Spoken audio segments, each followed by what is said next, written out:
इस चोले से कड़ी द्रव्य की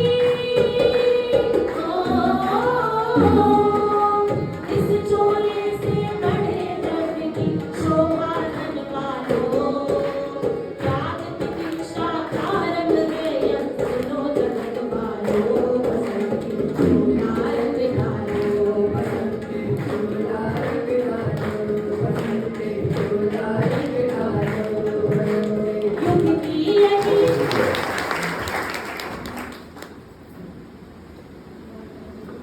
यहाँ पर उपस्थित शांति कुंज प्रतिनिधि के रूप में श्री आम्बेडकर जी भाई साहब, सचमुच जिसके चेहरे पर शांति कुंज का आचरण दिखाई देता है, ऐसा व्यक्तित्व अमर धागा जी भाई साहब, जिसका सचमुच हृदय प्रतिक्षण गुरुदेव के कार्य के लिए धड़कता है, ऐसा अद्भुत व्यक्तित्व धागा जी भाई साहब।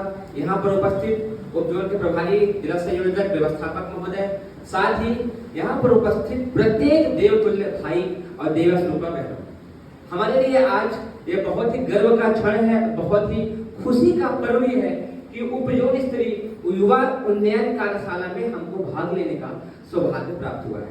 जैसा कि हमारा विषय है अखिल विश्व गायत्री परिवार की वैश्विक पृष्ठभूमि क्या है, तो मैं इसी विषय पर बात करूंगा। इस पर 4 विषय आएंगे। पहला है अखिल विश्व गायत्री परिवार की भारतीय पृष्ठभूमि क्या है, इसी पर दूसरा होगा गायत्री परिवार के जो संगठनात्मक गतिविधियां हैं वो किस तरीके से कार्य करती हैं, और तीसरा है अखिल विश्व गायत्री परिवार की वैश्विक पृष्ठभूमि, इंटरनेशनल लेवल पर गायत्री परिवार क्या कर रहा है और क्या इसकी विजन है, और अंतिम है वैश्विक उपलब्धियां, इंटरनेशनल लेवल पर क्या अचीवमेंट है गायत्री परिवार की, इस पर हम बात करेंगे। जैसा कि आप देख रहे हैं, पहला आता है जन्मभूमि आवलखेड़ा। यह वही स्थान है, क्योंकि यहाँ पर सभी वरिष्ठ उपस्थित हैं, तो मैं जो युवा साथी हैं उनको परिचित कराऊंगा, और वरिष्ठों में तो मैं बहुत छोटा हूँ तो आपसे मैं सीखूंगा। तो जो हमारे युवा साथी पहली बार आए हैं या जो यहाँ तक नहीं पहुंचे हैं, मैं उन सबको इसे परिचित करा रहा हूँ। यह जो आप देख रहे हैं जन्मभूमि आवलखेड़ा, परम पूज्य गुरुदेव पंडित श्री राम शर्मा आचार्य जी का जन्म इसी स्थान पर जो स्तूप बना हुआ है यहीं पर हुआ। यहीं पर उनकी पूजा की कोठरी थी, जहाँ पर उनके गुरुदेव दादा गुरुदेव के द्वारा पहली बार 15 वर्ष की उम्र में बसंत पंचमी की बेला पर दीक्षा दी गई। समय कितना रहते दीक्षा दी गई थी, और फिर गुरुदेव ने यहीं पर निरंतर अपना जप अनुष्ठान करते हुए अपने कार्य को आगे बढ़ाया। आप सभी के समय के साथ यहाँ पर बहुत अच्छी सूर्य मंदिर स्थापित की गई है, जहाँ पर आप सभी लोग जाकर 9 दिवसीय साधना भी कर सकते हैं, रुक भी सकते हैं। ऐसा एक अद्भुत क्षेत्र है, और इसी स्थान पर गुरुदेव ने छप्पो नाम की एक अम्मा का सेवा किया। वो एक ऐसी अम्मा थी जो जाति प्रथा से बहुत दूषित थी। उस समय जाति पात बहुत बड़े स्तर पर था, तो परम पूज्य गुरुदेव ने जाति पात छोड़ करके स्कूल जाया करते थे, क्योंकि बाल्यकाल और किशोर काल गुरुदेव का यही बीता।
ఈ పూజను